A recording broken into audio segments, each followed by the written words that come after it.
ด่วนตอนนี้ประชาชนลาวและพี่น้องชาวไทยได้รับข่าวดีจากทีมงานเข้าไปสำรวจเพื่อจะไปช่วยเหลือ7ชีวิตติดถ้ำที่ล่องแจ้งมาว่าสามารถทะลุเนินทรายขวางกั้นเข้าไปด้านในได้สำเร็จเรียบร้อยแล้วสบายดี FC แฟนคลับทุกทานมาพบมาพ่อกันเศร้ามือนี้ถือว่าเป็นข่าวดีที่สุดในการสำรวจในการพยายามที่จะลอดอุโมงค์เข้าไปในถ้ำที่7คนงานเมืองทองคำที่ติดอยู่ในหั่นเนาะซึ่งเป็นเวลามือวานนี่ก็คิดว่าซีบอสามารถผ่านเนินทรายตัวนั้นไปได้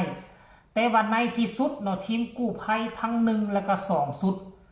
มาจากฟินแลนด์กับพากันทะลุทะลวงเนาะพากันเอากวดเอาทรายเอาหินเอาขี้ตมนั่นออกและสามารถทะลุเข้าไปในหันแล้วปกติ2วันที่ผ่านมาก็ไปข้างอยู่ว่าเหลืออีกประมาณ30 เมตรเขาจะทะลุเข้าไปทางด้านในมือวานนี่มือทั้ง2ทีมงานพากันเคลียร์พื้นที่ทางสามารถลุดเข้าไปได้แล้วและคาดการเอาไว้ว่ายังเหลือเพียงแต่อีก20 เมตรที่ทะลุเข้าไปหาห้องโถงคาดว่า7คนอยู่ในหั่นรายละเอียดเนาะค่อยสิไปอ่านกันแล้วกันเด้ออันนี้นี่เพจลักของทั้งมนัสเนาะซึ่งเป็นหนึ่งในหัวหน้าทีมงานกู้ภัยนั่นแหละได้ออกมาโพสต์เมื่อ39 นาทีที่ผ่านมาอัปเดตตามความคืบหน้าภารกิจช่วยเหลือ7ชีวิตติดถ้ำวันที่25 พฤษภาคม 2569ตลอดทั้งวันทีมกู้ภัยยังคงเดินหน้าปฏิบัติการอย่างต่อเนื่องทั้งภารกิจภายในถ้ำและการสนับสนุนจากภายนอกเพื่อเข้าถึงจุดที่คาดว่าผู้ประสบภัยพักอยู่ให้ไวที่สุดช่วงเช้าทีมงานได้เล็งเสริมความมั่นคงระบบสูบน้ำจากภายในถ้ำป้องกันการหัวซึมและพังทลายพร้อมเคลียร์หินบริเวณทางเข้าถ้ำที่เป็นจุดคับแคบเพื่อให้การลำเลียงอุปกรณ์และกำลังพลทำได้สะดวกขึ้น หลังตรวจสอบสุขภาพความพร้อมของนักกู้ภัยรวมถึงระบบแอร์ไลน์และทีมดำน้ำและทีมค้นหาได้เข้าปฏิบัติการภายในถ้ำต่อเนื่องเพื่อวางเชือกไกด์ไลน์และขยายระยะการค้นหาระหว่างการสำรวจพบอุปสรรคสำคัญคือทรายและหินจากมวลน้ำที่ไหลเข้าไปทับถมปิดปองใต้น้ำซึ่งเป็นเส้นทางสำคัญที่คาดว่าจะเสื่อมไปยังจุดของผู้ประสบภัยแต่ทีมงานสามารถทำการทะลวงเปิดทางได้สำเร็จและขยายระยะการค้นหาเพิ่มได้อีกประมาณ15 เมตรก่อนถอนกำลังออกจากถ้ำในขณะเดียวกันทีมสำรวจด้านบนภูเขาที่ได้ค้นพบปล่องถ้ำเพิ่มอีก4 จุดอยู่ระหว่าง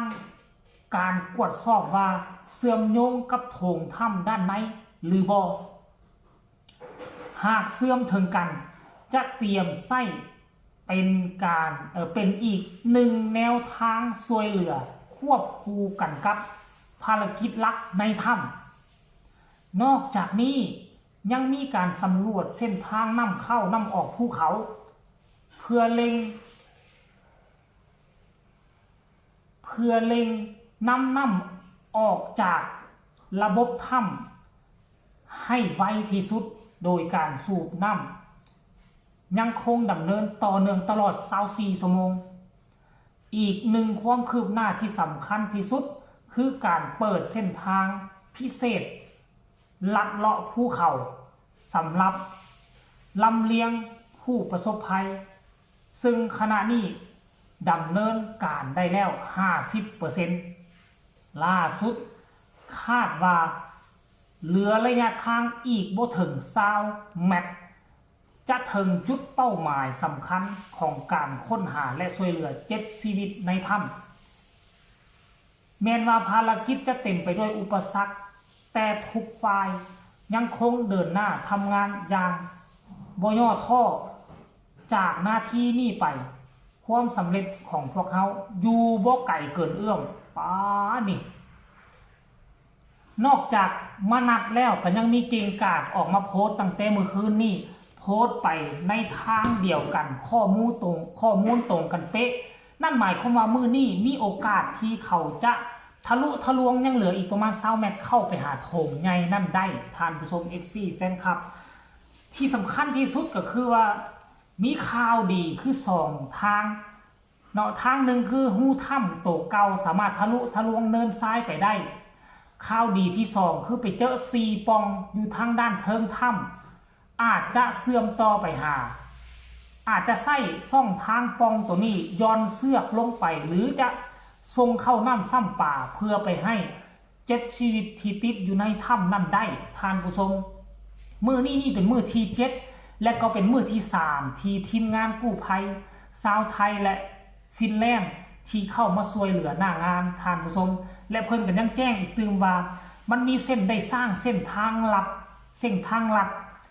ที่จะนำพาคนเจ็บหากว่ากอบกู้ชีวิตออกมาได้จะนำพาคนเจ็บไปโรงพยาบาลได้ไวกว่าเก่าเนาะนั่นก็คือทางลัดจะบ่เดินทางเก่าที่34 กิโลเมตรนั่น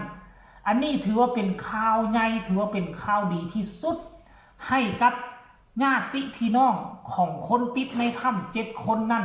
ได้โล่งอกโล่งใจและยังบ่พอเท่านั้นสำหรับพวกเฮาคนลาวทั้งปวงและพี่น้องชาวไทยส่วนหนึ่งที่ติดตามเรื่องนี้ก็ดีอกดีใจที่ได้รับข้อมูลข่าวสารความคืบหน้าที่เป็นประโยชน์ที่สุดท่านผู้ชมมาฮอดปัจจุบันนี้คือ7 วันในภารกิจตามหากู้ภัยคนติดถ้ำนั่นก็ได้รับการร่วมไม้ร่วมมือจากพี่น้องชาวลาวและชาวไทยร่วมแห้งร่วมใจกันมีหลายภาคส่วนพี่น้องชาวไทยที่บริจาคมาที่ช่วยเหลือซื้อเป็นอุปกรณ์มาและทั้งฝั่งลาวก็เส้นเดียวกันอันนี้มันบ่งบอกถึงความผูกพันทางด้านเครือญาติมาตั้งแต่อดีตจนฮอดปัจจุบันเนาะถึงแม้ว่าโลกโซเชียลทุกมื้อนี้มีการทะเลาะกันแน่พิษเถียงกันแน่แต่มันก็เป็นส่วนน้อยแต่คนส่วนใหญ่ส่วนหลายของ2 ประเทศฮักหอมกันหมายมั่นพร้อมที่จะสนับสนุนทุกภารกิจบ่ว่าจะเกิดขึ้นฝั่งนี้บ่ว่าจะเกิดขึ้นฝั่งนั้นล้วนแล้วแต่เอาใจช่วยกันมาโดยตลอดสำหรับคลิปนี้ถือว่าเป็นข่าวดีเอามารายงานให้กับ FC แฟนคลับให้ได้รับได้ฮู้กันตอนเช้ามื้อนี้ก็แล้วกันขอทุกคนแชร์คนละแชร์ไปกดไลค์กดแชร์ไปที่สำคัญอย่ากดข้ามโฆษณาผู้ใดมีคำตำหนิติชมคำคิดคำเห็นอยากส่งกำลังแห่งใจไปให้ทีมงานกู้ภัยส่งมาได้ทางใต้คอมเมนต์ขอให้มื้อนี้เป็นมื้อที่ดีและประสบผลสำเร็จเจอ7 คนที่ติดอยู่ในถ้ำนั่นด้วยเถิดสบายดี